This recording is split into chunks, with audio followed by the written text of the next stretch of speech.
잠잠해질 것 같았던 코로나19의 상황이 주말 우리에게 참으로 안 좋은 소식이 들렸습니다. 이태원에 있는 클럽에 용인에 살고 있는 유증상자가 클럽에 방문하게 되었고, 그 유증상자는 코로나19 바이러스 확진자로 확진되게 됩니다. 저를 방해하네요. 그런 확진자의 그 발생은 그 공간에, 클럽이라는 공간에 갇혀 있었던 대략 추정해 보니까 많으면 5천 명까지라는 이야기도 있습니다. 우리가 공예배의 정상화를 선포를 하고 기도하고 준비된 기간이 벌써 2주간이라는 시간이 지났고, 그리고 이 주말에 다다라서 혹시나 우리 교회 안에 그런 불상사가 발생하지 않기를 더 간절히 기도한 줄 믿습니다. 물론 우리 교회 성도님들이 그런 클럽에 갔을 리는 만무합니다. 하지만은 그런 클럽에 방문한 사람의 같은 직장 동료일 수 있기 때문에 우리의 마음을 졸일 수밖에 없었습니다. 그런데 모든 소식들을 다 접하고 나니까 우리 교인들 가운데는 아직 확진자가 한 명도 나오지 않게 되었고, 그리고 우리가 선포한 대로 또 공포한 대로 우리가 함께 예배 정상화로 인하여서 오늘 7시 예배부터 시작해서 오늘 이 저녁 예배에 이르기까지 우리가 함께 다 예배 드렸습니다. 여러분, 예배 가운데에 하나님의 크신 은혜와 영광을 맛보셨습니까? 정말입니까? 주님 앞에 크게 한번 영광의 박수 올려드릴까요?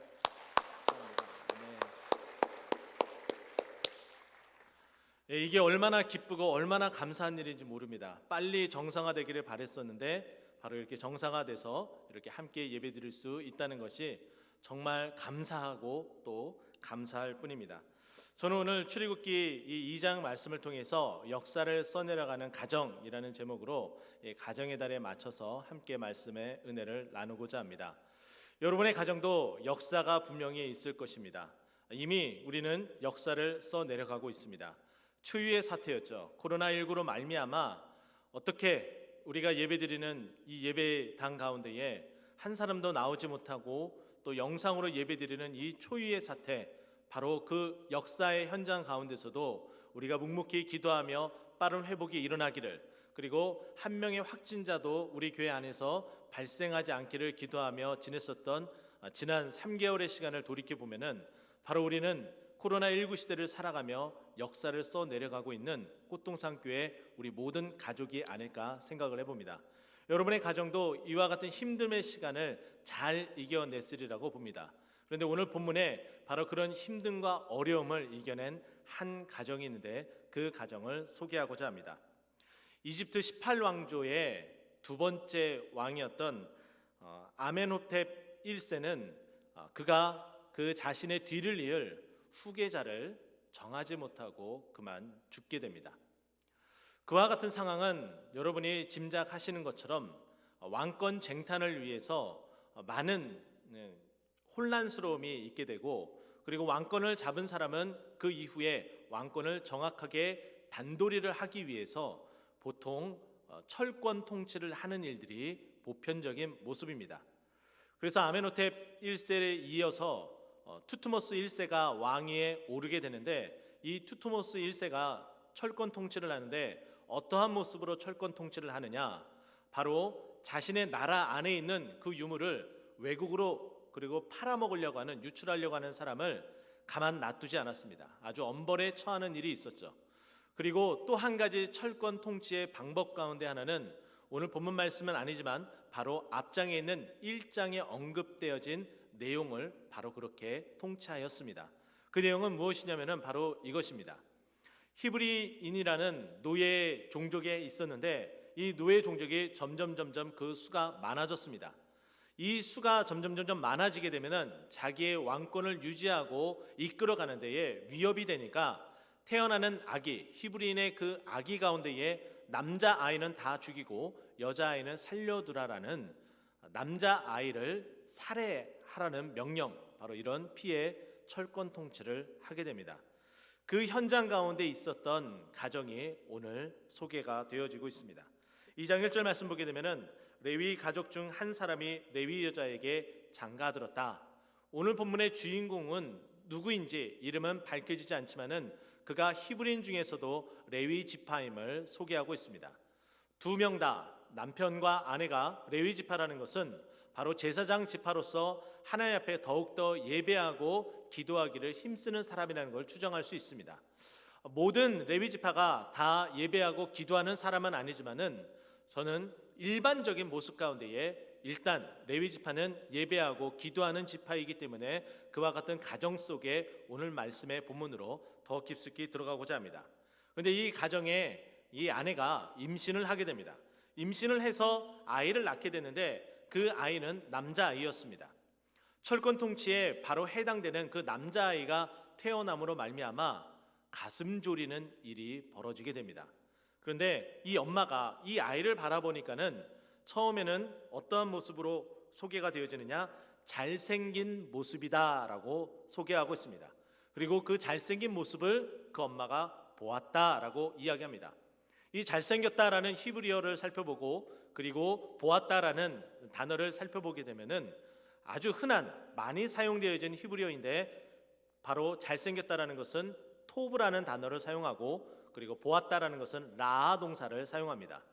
이 토브라는 단어를 다른 의미, 보편적인 의미가 아니라 조금 더 의미 깊은 그 뜻으로 살펴보면은 바로 이런 뜻도 있는데요. 존귀, 보배로움, 뛰어남이라는 뜻도 가지고 있습니다. 이 아들을 봤을 때 잘생긴 것뿐만 아니라 뭔가 범상치 않다는 거예요. 한 인물을 할 것 같은, 아기 때부터 태어나자마자 이 아기는 좀 뭔가 다른데 라는 느낌이 들었다는 거죠. 그런데 이 라라는 단어가 그것을 더 확증적으로 이야기하는데 그냥 단순히 보았다라는 것이 아니라 인지했다라는 의미예요. 그것을 정확하게 그런 느낌을 받았다, 그리고 확실하게 그것을 각인시키게 되었다라는 의미로 표현되어집니다. 여러분의 자녀도 그러지 않았습니까? 태어났는데 너무 이쁜 거예요. 내가 보기에. 그랬었죠? 네. 꼭 뭔가 이 지구를 흔들 것 같고 그리고 우리 집안을 일으킬 것 같고 또 믿음의 대장부로서 큰 일을 할 것 같은 그런 아이였지 않습니까? 네, 지금도 그런 아이죠? 벌써 다 자라서 믿음의 대를 이어서 교회 안수 집사가 되고 또 믿음의 또 꽃동산 교회 중추적인 역할을 하고 있죠? 바로 그런 겁니다. 그렇게 인지적으로 딱 봤을 때 그런 느낌이 딱 들었다는 거예요. 그런데 이 어머니, 레위 지파의 어머니는 너무나 정확하게 그것을 딱 보는 순간 알았다는 거예요. 그래서 석 달이라는 시간을 숨겨뒀다라고 이야기를 해요. 석 달 동안도 참 가슴 졸이는 시간을 가졌으리라 생각이 되어집니다. 이 석 달 동안 이 아이를 키우면서 과연 어땠을까요? 한 번도 기도하는 시간을 안 가졌을까요? 저는 그렇게 생각하지 않습니다. 우리는 이미 지금의 살아가는 삶의 가운데서도 아이를 임신하게 되면은 아내의 배에 손을 얹어놓고 기도를 하게 됩니다. 그리고 이 아이가 잘 자라도록 혹은 이 아이가 거꾸로 있으면은 기도하면서 하나님 이 아이가 다시 원위치로 돌아가게 하여 주시옵소서 그렇게 기도까지 해요. 우리가 이것을 태교라고 하는데 기도 태교라고 저는 이름을 붙여보고 싶습니다. 바로 이런 일들이 있는데 아이가 태어났어요. 그러면 그 파들에도 기도하면서 이 아이를 계속해서 키우며 나아갑니다. 근데 시간이 점점 흐를수록 이 아이를 숨길 수 없는 상황에까지 이르게 되었습니다. 그것을 6절에 소개를 해주고 있는데요. 열고 그 아기를 보니 아기가 우는지라. 아기의 울음소리가 점점 커져 나가니까 더 이상 숨길 수 없고 아이의 이 울음소리를 듣고 애굽의 그 관할에 있는 사람들이 찾아와서 남자아이면은 이 아이가 죽을 수밖에 없는 환경에 처해 있는 거예요. 바로 이 아이를 위해서 그렇게 기도하며 이 아이의 생명을 위해서 기도했었던 가정입니다. 저는 그래서 첫 번째 어떤 역사를 써내려가는 가정이 되어야 되느냐, 바로 기도의 응답의 역사를 써내려가는 가정이 되어야 됩니다. 기도의 응답의 역사를 써내려가려면 당연히 기도를 해야 되겠죠. 기도를 하지 않는데 어떻게 기도의 응답의 역사를 써내려갈 수 있겠어요? 그래서 여러분들이 이제 예배도 다 회복되었기 때문에 마음 놓고 나오셔서 새벽부터 시작해서 그리고 저녁 예배 모든 시간에 이르기까지 모두 나와서 기도의 응답을 간절히 바라는 여러분 되시길 예수 그리스도 이름으로 축원드립니다. 바로 이 아이를 놓고 기도할 수 있는데 더 이상 3절에 보면 숨길 수 없게 됨에 바로 그 이 아이를 갈대 상자에 넣고 그리고 역청과 나머지를 칠하고 나일 강가에 바로 갈대 사이에 이 상자를 두게 됩니다.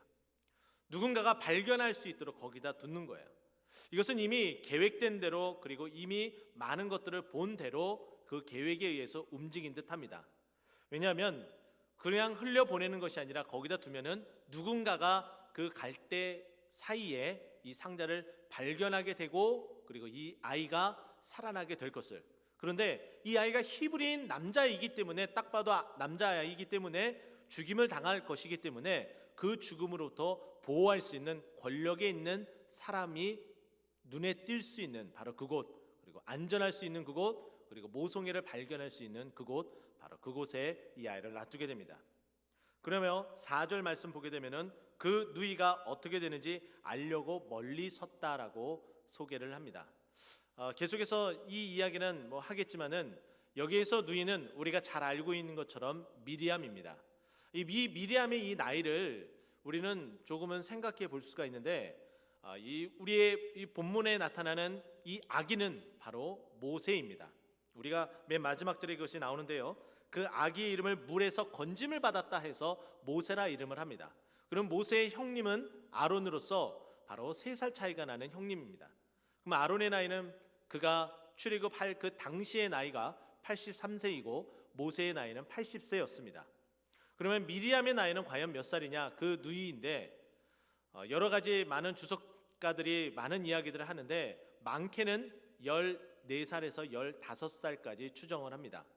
그러나 저는 여러 가지 정황을 봤을 때에 한 10살 정도로 생각을 하는데 왜 그러냐면은 오늘 본문에 정확하게 이 상황을 인지를 하고 그리고 바로 공주에 다가가서 정확하게 자기가 계획했던 대로 그리고 준비한 대로 그 말을 정확하게 전달을 하고 엄마를 데려오는 모습이 있었죠. 이것을 봤을 때에 이 정도의 인지 능력과 행동 그리고 조금은 똑똑한 여자의 모습 가운데 살펴본다면은 저는 대략 한 10살 정도의 아이 아니면 좀 적다면은 8살 정도의 아이 정도로 저는 생각해 봅니다. 바로 그 아이가 멀리 서서 바라보고 있습니다. 그랬더니 바로의 딸이 목욕하러 나일강으로 내려오고 그리고 갈대 사이의 상자를 보고 시녀에게로 명령하여 보내어 가져오라고 명령을 하게 되는 모습이 오늘 본문에 소개되어지고 있습니다. 바로의 딸의 공주래요. 이 바로의 딸은 제가 설교 초반에 소개해드렸던 것처럼 18왕조의 두 번째 왕이었던 후계자를 세우지 못했던 아멘호텝 1세의 딸과 그리고 지금 이 철권 통치를 하고 있는 투트모스 1세의 두 부부 사이에 낳은 공주입니다. 이 공주의 이름은 우리가 알고 있는 것처럼 하셉수트 공주라는 이름입니다. 이집트의 역사에 관심이 많으신 분들은 이미 알 거예요. 이 하셉수트 이 공주가 바로 이 갈대 사이에 있는 이 상자를 가져오게 하고 그 상자를 열어보니까 이 상자 안에 있는 아이가 있었고 이 아이가 울고 있었고 그 아이의 모습을 보니까 히브리인의 아이였어요. 바로 이 아이가 살 수 있는 계기가 된 거예요. 7절 말씀 보니까 이렇게 이야기합니다. 그의 누이가 바로의 딸에게 이르되 내가 가서 당신을 위하여 히브리 여인 중에서 유모를 불러다가 아기에게 젖을 먹이게 하리이다 라고 이야기합니다. 정확하게 기도한 대로 이 아이가 살 수 있는 방법이 무엇인지 계획하고 기도했던 대로 그리고 바로의 공주 하세스트 이 공주가 늘 목욕하러 오는 바로 그 자리 그 인근 근처에 갈대 사이에 그 바구니를 놓고 이 모세가 살 수 있는 길을 열어놓고 기도했습니다. 그렇게 기도하고 또 기도했더니 응답이 되어져서 생명을 건지게 되는 역사를 맛보게 됩니다. 이와 같은 일들은 우리는 이미 신약 성경에서도 한번 본 바가 있습니다. 어떤 일이었죠? 바로 예수님께서 태어날 때에 바로 예수님을 태어난 시점으로 하여서 2살 아래의 아이는 다 죽이라는 그 명령이 있었습니다. 얼마나 이 아이를 살려야 되는지 마리아는 그 마음 가운데에 기도할 때에 하나님께서 나타나셔서 애굽으로 피신하라는 명령까지 받게 됩니다. 이렇게 기도 응답은 사람의 생명을 살리는 그런 역사의 힘이 있습니다. 우리가 가정에서 믿지 않는 가정 가운데 있는 한 사람 한 사람을 놓고 기도할 때에, 그리고 우리가 믿음으로 살아갈 수 있는, 살 수 있는 그 힘을 얻어갈 수 있는 방법은 바로 이 모세의 가정에 닥친 이 힘듦과 어려움에 바로 기도로서 그 방법을 해결해 나갔던 것처럼, 우리도 기도한다면은 바로 모세가 살아난 것처럼 우리 가정이 살아나고 역사를 새로 쓰는 우리 가정이 될 수 있음을 여러분 믿으시기 바랍니다. 저는 두 번째는 이 기도의 응답을 통해서 또 어떠한 일이 벌어지게 되냐면은, 저는 크신 역사를 써내려가는 가정이 되어야 된다라고 말씀드리고 싶습니다. 바로 이와 같은 일들이 계속해서 어떻게 진행이 되는지 여러분 살펴보시면은 바로 이렇게 진행이 돼요. 그 누이가 그 바로의 공주에게 가서 이 아이가 히브리인 아기가 아닙니까? 그러면 이 히브리인 이 아기가 젖을 먹을 수 있는 히브리인 유모를 제가 소개해 주겠습니다 라고 이야기를 하고 그것에 대해서 승낙을 받습니다. 승낙을 받고 나서 이 누이는, 미리암은 열심히 달려가서 바로 자신의 어머니, 그리고 이 아기의 친엄마인 바로 요게벳을 데리고 오게 됩니다. 엄마의 젖을 먹고 자랄 수 있도록 만들어가는 거예요. 이게 바로 크신 은혜 아니겠습니까? 하나님의 그 크신 은혜를 살아갈 수 있도록 만들어가는 거예요. 계속해서 연장할 수 있도록 살아가는 거예요. 우리가 기도의 줄을 놓지 말아야 됩니다. 왜냐하면 우리가 예배는 회복되어졌지만 이제 이태원에 그 발생한 그 확진자들이 벌써 60명이 넘어간다고 이야기를 해요. 더 많아질 수도 있습니다. 그런 가운데에 우리 교회가 코로나 바이러스 19의 상황 가운데서 한 사람도 확진자가 발생하지 않아야지 바로 이 정성화 예배가 지속될 수가 있는 거예요. 우리가 바라고 고대했던 이 예배가 계속해서 지속될 수가 있는 거예요. 그것이 바로 크신 은혜라 말할 수 있는 것이죠. 바로 이와 같은 일들이 계속해서 기도의 응답 가운데, 크신 은혜 가운데 살아갈 수 있는 방법입니다. 조선시대 말기에 많은 사람들에게 천대를 받았었던 한 사람이 있습니다. 이 사람은 이름이 없어요. 왜 없냐면은 백정으로서 괄시를 받고 무시를 받았었던 사람이었습니다. 근데 이 사람이 열심히 나름대로 살아가지만 개선되어지는 일은 아무것도 없게 되죠. 그러다가 장티푸스라는 병에 걸리게 됩니다. 거의 거반 죽게 되었을 때에 이 박씨라는 이 백정, 이 천민, 이 한 사람을 위해서 헌신한 의료 선교사인 에비슨 선교사가 바로 이 박씨라는 이 사람을 살려내게 됩니다. 그 은혜를 힘입어서 이 박씨라는 사람은 그 다음 해인 1894년 바로 지금의 승동교회인 이전 곤당골 교회에 출석하고 또 교인으로서 믿음의 생활을 시작하게 됩니다. 그리고 나서 1894년 바로 그 같은 해에 바로 자신의 아들인 박봉출이라는 그 아들을 곤당골 교회에 바로 예수 학당에 입학을 해서 공부할 수 있는 길을 열어주게 됩니다. 이 사랑하는 이 아들이 열심히 또 공부를 해서 그리고 에비슨 선교사의 눈에 들어오게 되고, 그리고 에비슨 선교사의 허드렛 일을 도와주는 일을 맡게 됩니다. 그리고 나서 1900년에 들어서 바로 제중원의 의학교에 입학하는 일들을 맛보게 됩니다. 에비슨 선교사는 이 박봉출을 아주 눈여겨봤고 똑똑하고 눈썰미 있고 그리고 무언가를 할 수 있는 그런 모습에 계속해서 공부를 가르치게 됩니다. 그러고 나서 시간이 지나서 1908년 6월 3일 제중원 의학교 제1회 졸업생, 지금으로는 연세대학교 의과대학 1회 졸업생으로 7명 가운데 한 사람의 이름으로 올려지게 됩니다. 그리고 나서 그 다음 날인 1908년 바로 6월 4일 의사면허, 첫 번째 의사면허, 바로 외과 의사로서 바로 그 이름을 역사의 기록을 남기게 됩니다. 후일에 바로 이 박봉출이라는 사람은 독립운동도 하며 이 나라에 혁혁한 공을 세우게 되는데 나중에 이름을 바꾸게 되는데 그 바꾼 이름이 박서양입니다.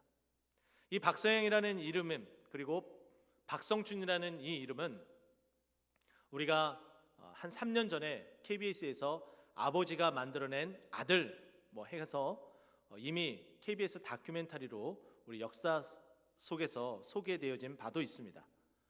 이것이 그냥 일반적인 우리나라의 역사가 아니라 한국 기독교 역사 가운데 있는 일이었다는 거예요. 하나님께서 정말로 은혜 받지 못할, 그리고 많은 사람들이 무시받고 있는 바로 백정, 그 천민의 그 삶 가운데에 하나님께서 크신 은혜를 내려주셔서 바로 이 가정이 하나님 앞에 크게 쓰임받는 가정으로 우뚝 서게 되었다는 거예요. 우리도 마찬가지 아닙니까? 구원받지 못할 자였는데 하나님께서 크신 은혜를 내려주셔서 바로 구원받는 하나님의 백성으로 이 자리에 앉아서 예배드릴 수 있도록 허락해 주셨다는 거예요. 우리는 꽃동산 교회의 역사를 계속해서 써내려가고 있습니다. 하나님의 크신 은혜로 제가 설교 초반부에 말씀드렸던 것처럼 코로나19 상황에서도 한 명도 확진자가 발생하지 않은 가운데에 하나님의 은혜를 간구하며 예배가 정상으로 회복될 때까지 기도하고 기다렸었던 우리는 그 역사를 써내려고 있는 하나님의 크신 은혜, 그 은혜를 입은 사람들이라는 거죠. 우리가 바로 그 크신 은혜로 말미암아 우리 교회 역사뿐만 아니라 여러분의 가정의 그 역사도 그 크신 은혜로 차고 넘쳐져서 새로운 역사를 써내려가며 간증할 수 있는 저 여러분 되기를 예수 그리스도 이름으로 축원드립니다. 마지막 세 번째는 이 크신 축복으로 역사를 써내려가는 가정이 되어야 됩니다라고 소개를 하고 싶습니다. 바로 이 미리암이 자신의 엄마에게 이야기를 하고 엄마는 이 모세에게 다가가서 젖을 먹이면서 이 아이를 키우게 됩니다. 바로 이때 당시에 이 아이가 젖을 먹는 이 기간은 4살, 5살까지 젖을 먹는다라는 기록이 있습니다. 그러니까 꽤 많은 시간, 4년, 5년 동안 바로 엄마의 품에서 엄마의 신앙을 받으며 자랐었던 모세예요. 바로 젖은 무엇을 의미합니까? 하나님의 크신 축복, 그 축복을 의미해요. 가나안 땅을 우리는 무슨 땅이라고 이야기합니까? 젖과 꿀이 흐르는 땅이라고 얘기해요. 왜 젖과 꿀이 흐르는 땅입니까? 많은 열매, 풍성한 열매를 의미하겠죠. 근데 그 젖은 다산을 의미하고 그 다산은 축복을 의미하고 있습니다. 그런데 모세가 죽음에서 기도의 응답으로 크신 은혜를 받아서 살아나게 되고 그 크신 은혜는 축복으로 이어져서 엄마의 젖을 먹고 자라게 되는 그런 역사를 보게 됩니다. 이사야서 49장 15절은 이렇게 말씀합니다. 여인이 어찌 그 젖 먹는 자식을 잊겠으며 자기 태에서 난 아들을 긍휼을 어찌 긍휼히 여기지 않겠느냐. 그들은 혹시 잊을지라도 나는 너희를 잊지 아니한다 라고 말씀합니다. 젖 먹는 여인은 그 아이를 잊을 수가 없습니다. 왜냐하면 아이가 젖 먹는 시간이 될 때마다 젖이 돌기 때문이에요. 젖먹으니까 아파오기 시작을 하고 그리고 그 젖이 흘러내리기 시작을 합니다. 저는 그것을 잘 몰랐습니다. 그런데 결혼하기 전에 그것을 알았어요. 왜 알게 됐느냐? TV에 보니까 아주 재밌는 이야기를 하나 하더라고요. 남편이 직장 간 사이에 아내가 젖먹이를 놔두고 남편 대신에 예비군 훈련간 에피소드를 소개를 하는 거예요. 남편의 예비군 군복을 입고 가서 남자 행세를 하면서 바로 예비군 훈련을 받는데 젖이 도는 시간이 딱 되니까는 예비군 군복 앞이, 이 가슴의 몽우리 앞이 촉촉히 젖어가는 거예요. 아, 그렇구나. 저는 그 TV를 통해서 먼저 알게 됐습니다. 그리고 저희 누나가 먼저 결혼하고 자녀를 낳게 되는 바로 20년 전에 그 사실을 또 알게 됐고 결혼해서 또 알게 됐습니다. 여러분도 많이 알고 계시죠? 그죠? 젖 먹이는 여인은 그 아이를 잊을 수가 없습니다. 그런데 하나님은 그 여인이 잊을지라도 잊지 않겠다라고 말씀하고 계세요. 그게 크신 축복 아니겠습니까? 우리를 잊지 않으시고 인도하시며 하늘의 신령한 복과 이 땅의 기름진 복으로 우리를 이끌어 가신다는 거예요. 코로나19 상황으로 말미암아 경제적인 힘듦도 있습니다. 퇴직하신 분도 계실 테고 재취업을 준비하는 분도 계실 터예요. 그리고 사업적인 힘듦으로 말미암아 가슴 치는 분들도 계실 줄 압니다. 하나님, 상황은 이럴지라도 하나님께서 하늘문을 여신다면 하나님, 그 무엇이 두렵고 그 무엇이 무섭겠습니까? 하나님, 크신 축복을 내려주사 하나님, 우리의 가정이, 우리 교회가 새 역사를 써내려갈 수 있도록 하나님 임재하여 주시옵소서 라고 고백하고, 그 고백에 응답되어져서 새 역사를 써내려가는 진정한 믿음의 가정 되기를 예수 그리스도 이름으로 축원드립니다. 기도하겠습니다.